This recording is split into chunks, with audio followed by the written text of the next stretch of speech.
નમસ્કાર. આજની આપણી આ ઊંડાણપૂર્વકની ચર્ચામાં આપનું સ્વાગત છે.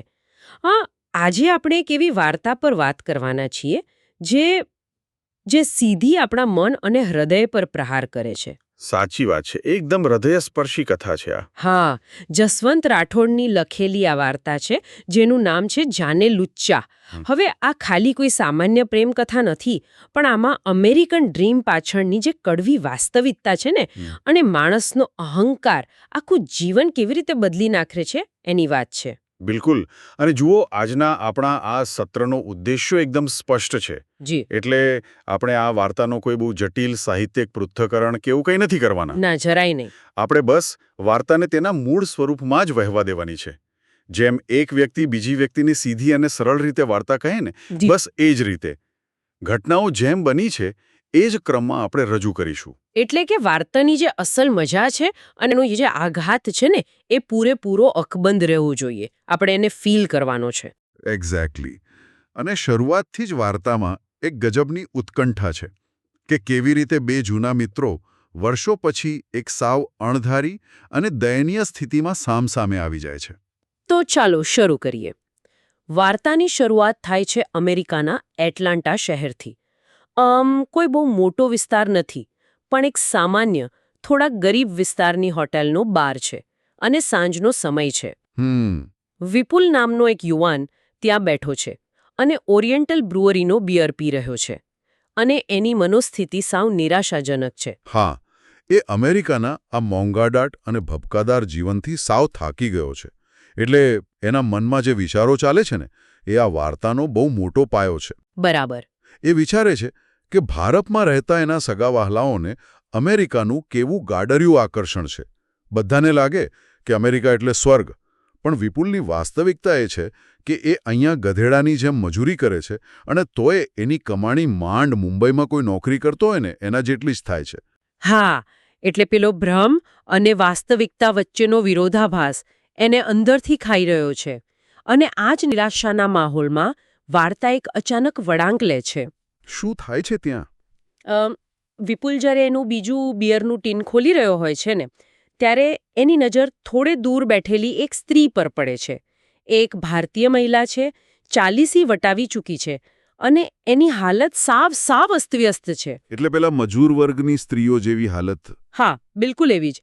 ચામડી પર કરચલીઓ પડી ગઈ છે, વાળ પૂરા વિખરાયેલા છે અને ત્યાં બેઠી બેઠી વિસ્કી પી રહી છે. પણ પેલા વિખરાયેલા વાળમાં કંઈક એવું છે જે વિપુલનું ધ્યાન ખેંચે છે અને અચાનક એના મનમાં ઝબકારો થાય છે કે આ તો શિલ્પી છે. ઓહ, વિપુલ માટે આ માનવું લગભગ અશક્ય જ હશે, કારણ કે કોલેજના દિવસોમાં શિલ્પીની છબી તો સાવ અલગ જ હતી. એકદમ અલગ. હા, એ હંમેશા એકદમ ટનાટન રહેતી. નવા ડ્રેસ પહેરવા, તૈયાર થઈને ફરવું, આખી કોલેજમાં એની ડ્રેસિંગ સેન્સના વખાણ થતા. હવે આવી આધુનિક છોકરીને આવી મજૂર જેવી હાલતમાં વિખરાયેલા વાળ સાથે વિસ્કી પીતી જોવી એ વિપુલના મગજમાં બેસતું જ નહોતું. સાચી વાત છે, પણ વિપુલનો સ્વભાવ જ પહેલેથી બહુ સાહસિક. લેખક કહે છે કે એનામાં બુદ્ધિ કરતાં સાહસ વૃત્તિ બમણી હતી. અને પાછા 2 બિયર પીધા હતા, એટલે પેલો નશો પણ હતું. હા, એટલે હિંમત આવી ગઈ. બરાબર. એ સીધો જ એ સ્ત્રીના ટેબલ પાસે પહોંચી ગયો અને જઈને અંગ્રેજીમાં પૂછ્યું કે excuse me, if I am not wrong, you are from India? અને સામે શિલ્પીનો જવાબ પણ એટલો જ સીધો હતો. એ તરત ઓળખી ગઈ વિપુલને. જરાય અચકાયા વગર બોલી, હા વિપલા, હું શિલ્પી. વાહ! આટલા વર્ષો પછી 7 સમંદર પાર આવી રીતે મળવું બંને માટે બહુ મોટો આંચકો હતો. વિપુલ એની સામેની ખુરશીમાં બેસી જાય છે અને પછી બંને વચ્ચે એકદમ ભારે શાંતિ છવાઈ જાય છે. એ શાંતિમાં ભૂતકાળનો અવાજ સૌથી વધારે સંભળાતો હોય છે. અને આ જ ભૂતકાળ આપણને સીધા પાટણની રીકલાચંદ દેવચંદ સાયન્સ કોલેજના એ મસ્તીભર્યા દિવસોમાં લઈ જાય છે. હા, બીએસસીનો એ સમય. આજનો આ 45 વર્ષનો માથે ટાળવાળો અને થાકેલો વિપુલ એ મનોમન પેલા જૂના મસ્તીખોર વિપુલમાં પહોંચી જાય છે. કોલેજનો વિપુલ ભણવામાં બહુ હોશિયાર, પણ સ્વભાવે સાવ અલ્લડ. બધાની મસ્તી કરવી એ એનો રોજનો ક્રમ હતો. અને એના પાત્રની એક બીજી બહુ જ અગત્યની બાજુ હતી, એનું સ્વમાન. એટલે એ એટલો બધો સ્વમાની કે કોઈ દિવસ મફતનું કંઈ લેવું જ નહીં. કોઈ ચા માટે પૂછે તો એ 2 વાર આગ્રહ કરવો પડે. હા, અને આ અતિશય સ્વમાનના લીધે જ કોલેજમાં ઘણા લોકો એને અભિમાન કે તોછડો સમજતા. એનો આ અહંકાર જ વાર્તામાં આગળ જઈને મોટો વિલન બને છે. બિલકુલ. હવે શિલ્પીની વાત કરીએ તો એ સાબરકાંઠાના કોઈ દૂરના ગામથી પાટણ ભણવા આવેલી, લેડીઝ હોસ્ટેલમાં રહેતી. બંનેની પહેલી મુલાકાત પેલી યુનિવર્સિટીની લાઇબ્રેરીમાં થયેલી. થોડી બોલાચાલી થઈ હશે શરૂઆતમાં. હા, શરૂઆતમાં સામાન્ય ઝપાઝપી થઈ, પણ પછી ધીમે ધીમે પાક્કી દોસ્તી થઈ ગઈ. વિપુલ ગામડેથી અપડાઉન કરતો અને શિલ્પી હોસ્ટેલમાં હતી. અને આ દોસ્તીના કેટલાક કિસ્સા બહુ જ ક્યુટ છે. પેલો જમવાનો કિસ્સો ને? હા, જ્યારે વિપુલને ખબર પડી કે શિલ્પીને હોસ્ટેલનું ખાવાનું જરાય ભાવતું નથી, તો એ ભાઈ એના પર્સનલ શેફ બની ગયા. રોજ સવારે ઘરેથી અવનવી વાનગીઓ બનાવીને શિલ્પી માટે લાવે. શિલ્પી સમજી ગઈ હતી કે હવે આની કાળજીમાંથી બચી શકાય એમ નથી. ખરેખર બહુ સરસ કહેવાય. અને કોલેજના પ્રવાસની પેલી વાત પણ બહુ મજેદાર છે. વિપુલ એકવાર એટલું તીખું શાક બનાવીને લાવેલો કે શિલ્પીને ખાતા ખાતા પરસેવો છૂટી ગયો હતો. હા, આ નાની નાની નિર્દોષ મસ્તીઓ જ વાર્તાને કેટલી જીવંત બનાવે છે અને આ જ બતાવે છે કે બંને વચ્ચે ધીમે ધીમે એકબીજા માટે કેટલી કાળજી ઊભી થઈ રહી હતી. અને આ બધું ટોચ પર પહોંચે છે બીએસસીના છેલ્લા વર્ષે દમણના પ્રવાસમાં. દમણનો એ 4 દિવસનો પ્રવાસ બધું બદલી નાખે છે. બસની લાંબી મુસાફરીમાં બંને સાથે બેઠા હોય છે અને ત્યાં વિપુલના મનમાં શિલ્પી માટે એક ઊંડો પ્રેમ જાગે છે. લક્ષ્મી વાળ જોઈને વિપુલ એને એક નવું નામ આપે છે, અ કાસ્કેડ ઓફ સ્ટ્રીમ. ઝરણા જેવો ધોધ. બરાબર. અને એ એને સિલ્કી શિલ્પી કહીને બોલાવવા લાગે છે. શિલ્પીને પણ આ નામ બહુ ગમે છે. હવે પ્રવાસ પૂરો થાય છે, પણ વિપુલના મનમાં તો પ્રેમનો રંગ પૂરેપૂરો લાગી ગયો છે. અઠવાડિયા સુધી તો એ બસ આ જ વિચારોમાં ગોળ ગોળ ફરતો રહે છે, પણ પછી એનો પેલો સાહસિક સ્વભાવ એને વધારે વાર ચૂપ બેસવા દેતો નથી. સાચી વાત છે. એક દિવસ શિલ્પી કોલેજની લેબમાં એકલી બેઠી હોય છે.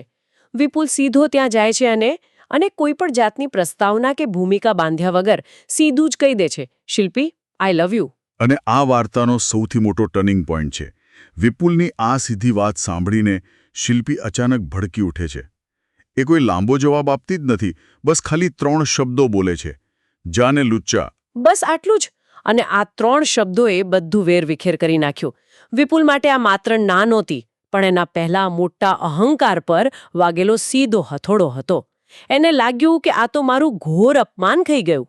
અને એ સ્વમાની વિપુલ ત્યાં જ ગવાયો. એણે એ જ વખતે ત્યાંથી ચાલતી પકડી.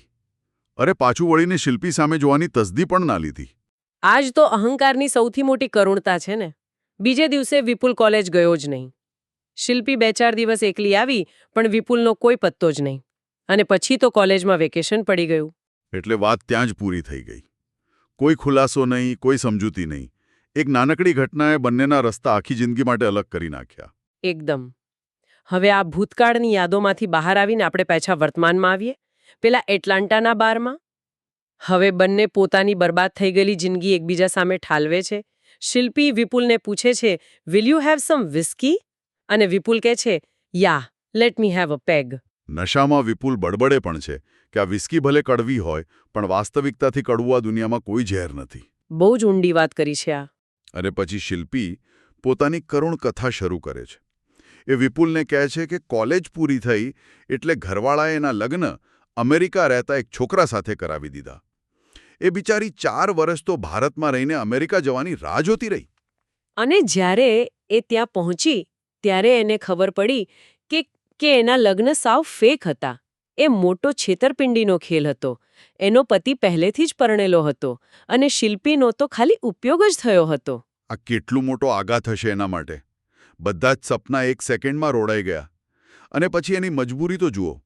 વિદેશની ધરતી પર આટલો મોટો દગો મળ્યો, પણ એ ભારત પાછી ન જઈ શકી. કારણ કે સમાજનો ડર. મા બાપને શું મોઢું બતાવવું? આ શરમ અને ડરના લીધે એણે ત્યાં જ ગેરકાયદેસર રોકાઈ જવાનો નિર્ણય લીધો. ગુજરાન ચલાવવા માટે એણે એપલ ફાર્મમાં મજૂરી કરવાનું શરૂ કર્યું. અને છેલ્લે આ પીડા અને થાક ભૂલવા માટે એ વિસ્કીના રવાડે ચડી ગઈ. ખરેખર હૃદયદ્રાવક છે આ બધું. કોલેજની એ સૌથી સ્ટાઇલિશ છોકરી, જેને વિપુલ સિલ્કી શિલ્પી કહેતો, એ આજે ખેતરોમાં મજૂરી કરે છે અને દારૂમાં ડૂબેલી છે. હા, અને પોતાની વાત પૂરી કરીને શિલ્પી વિપુલને પૂછે છે કે તારું શું છે, તું પણ કોઈ મજૂર જેવો જ લાગે છે, તું તો ભણવામાં આટલો હોશિયાર હતો તો પછી તારી હાલત કેમ છે? એટલે પછી વિપુલ પોતાની દર્દનાક વાત કહે છે. એણે પિતાની મરજીથી લગ્ન કર્યા, પત્ની સાથે અમેરિકા આવ્યો, ગ્રીન કાર્ડ પણ મળ્યું, 5 વર્ષ સુધી સાથે રહ્યો, પણ બંને વચ્ચે ક્યારે પ્રેમ જ ના થયો. સાવ નિર્જીવ સંબંધ. અને 7મા વર્ષે તો બંનેના છૂટાછેડા થઈ ગયા. પણ વિપુલની ખરી પડતી તો છૂટાછેડા પછી શરૂ થઈ. હા, અમેરિકન કાયદા મુજબ પેલી એલિમોની આપવી પડી ને. હા, એલિમનીના ભાગરૂપે વિપુલે પોતાની જિંદગીની અત્યાર સુધીની બધી જ કમાણી, બધી જ બચત પોતાની પત્નીને આપી દેવી પડી. એ કાયદાએ એને શાબ્દિક રીતે રસ્તા પર લાવી દીધો. સાવ કંગાળ બની ગયો એ. અને હવે આ બારના અંધારા ખૂણામાં નશાની હાલતમાં પોતાના બરબાદ જીવનની બધી જ નિરાશા વિપુલ પર હાવી થઈ જાય છે. એના લગ્નની નિષ્ફળતા, પૈસાની તંગી, આ બધો જ ગુસ્સો જ્વાળામુખીની જેમ શિલ્પી પર ફાટી નીકળે છે. એ સીધો જ શિલ્પીને દોષિત ઠેરવતા કહે છે કે આ બધું તારા લીધે જ થયું છે. શિલ્પી, તું સાવ બોગસ નીકળી, તે મારું આખું જીવન બગાડી નાખ્યું. જો તે દિવસે લેબમાં તે હા પાડી હોત તો આજે આપણી બંનેની જિંદગી આ રીતે અમેરિકાના કોઈ ગંદા બારમાં બરબાદ ન થઈ રહી હોત. બાપરે, આ તો બહુ મોટો આરોપ કહેવાય. પણ શિલ્પી પણ હવે પેલી કોલેજની ડરપોક છોકરી નહોતી રહી. એની આંખોમાં આખી બોટલનો નશો હતો અને વર્ષોની પીડાનો ગુસ્સો હતો. એ તરત જ વળતો પ્રહાર કરે છે. હા, શિલ્પી સીધો જવાબ આપે છે. મેં તને જ્યારે કોલેજના પહેલા વર્ષે જોયો ત્યારે તું મને બહુ હોશિયાર લાગતો હતો, પણ છેલ્લા દિવસે લેબમાં તું મને સાવ ઠોઠ લાગ્યો. ઓહ, ઠોઠ એટલે કે મૂર્ખ. આખી વાર્તાનો આ સૌથી મોટો ક્લાઇમેક્સ છે. બિલકુલ. અને અહીં શિલ્પી એ વર્ષો જૂના રહસ્યો પરથી પડદો ઉઠાવે છે. એ સ્પષ્ટ કરે છે કે લેબમાં બોલાયેલા 3 શબ્દો, જા અને લુચ્ચા, એ કોઈ નકાર નહોતો, એ કોઈ રિજેક્શન નહોતું. એ કહે છે કે અરે ગાંડા, તે માત્ર મારા શબ્દો જ સાંભળ્યા, તે મારો ચહેરો ના જોયો, મારા ચહેરા પરના ભાવ ના જોયા. એટલે શિલ્પી સમજાવે છે કે એ વખતે એનો જે ગુસ્સો હતો એ સાવ નકલી હતો. એ નકલી ગુસ્સા અને પેલી ગાળ પાછળ એક બહુ સાચો પ્રેમ હતો. એક છોકરીનો સહજ શરમાળ પ્રતિભાવ હતો. હા, પણ વિપુલ એ જોઈ જ ના શક્યો. એનો અહંકાર એટલો મોટો હતો કે શબ્દો પાછળ છુપાયેલી લાગણીને વાંચી જ ના શક્યો. શિલ્પી આગળ કહે છે કે માત્ર શબ્દો કોઈ દિવસ સાચો ભાવ નથી બતાવતા. અને એણે તો એ પણ કબૂલ્યું કે બીજે દિવસે એ સામેથી કોલેજમાં વિપુલને મળવા માંગતી હતી, બધું સ્પષ્ટ કરવા માંગતી હતી. પણ વિપુલ તો ભાઈ પોતાના સ્વમાનની પૂંછડી પકડીને એવો ચાલ્યો ગયો કે પાછું વળીને જોવાની તસદી જ ના લીધી.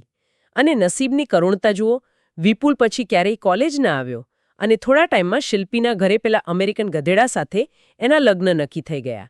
વિપુલની એક ક્ષણની ઉતાવળ, એનો ખોટો અહંકાર અને સામેવાળાને સમજવામાં થયેલી એક નાનકડી ભૂલ, બસ આટલાએ 2 જિંદગીઓને અલગ અલગ નર્કમાં ધકેલી દીધી. બહુ જ કરુણ છે આ. અને આખી વાસ્તવિકતા સમજ્યા પછી, આટલા વર્ષોનો ગેરસમજનો પડદો હટ્યા પછીનું જે અંતિમ દ્રશ્ય છે ને, એ હૃદય ચીરી નાખે એવું છે. શું થાય છે છેલ્લે? વિપુલ બધું સમજીને બહુ ભાવુક થઈ જાય છે અને અમેરિકન કલ્ચર મુજબ બસ એક આશ્વાસન આપવા માટે શિલ્પીનો હાથ પકડવાનો પ્રયાસ કરે છે. પણ શિલ્પી એનો હાથ તરછોડી દે છે અને ફરીથી એ જ શબ્દો બોલે છે, જા ને લુચ્ચા. ઓહ! આ અંતિમ સંવાદ વાર્તાની સૌથી મોટી સિદ્ધિ છે. હા, વર્ષો પહેલા લેબમાં બોલાયેલા જાને લુચ્ચા અને આજે આ બારમાં બોલાયેલા જાને લુચ્ચા બંનેના અર્થ સાવ અલગ છે. લેબમાં બોલાયેલા શબ્દોમાં પ્રેમ અને શરમ હતી, પણ અત્યારે આ શબ્દોમાં એક ભયંકર વેદના છે, વર્ષોના ખાલીપાની અસહ્ય પીડા છે. હા, અને છેતરાયાનો રોષ પણ છે અને કદાચ હવે ક્યારેય ભેગા ના થઈ શકવાની એક કાયમી મજબૂરી પણ છે.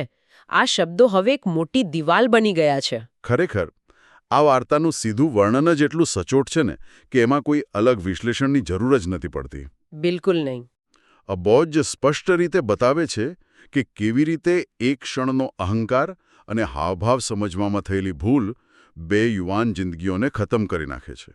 અને સાથે સાથે આ એનઆરઆઈ જીવનના પેલા કહેવાતા સોનેરી સ્વપ્નની પાછળની ભયંકર, કડવી અને એકલતાથી ભરેલી વાસ્તવિકતાની ઝલક પણ આપે છે.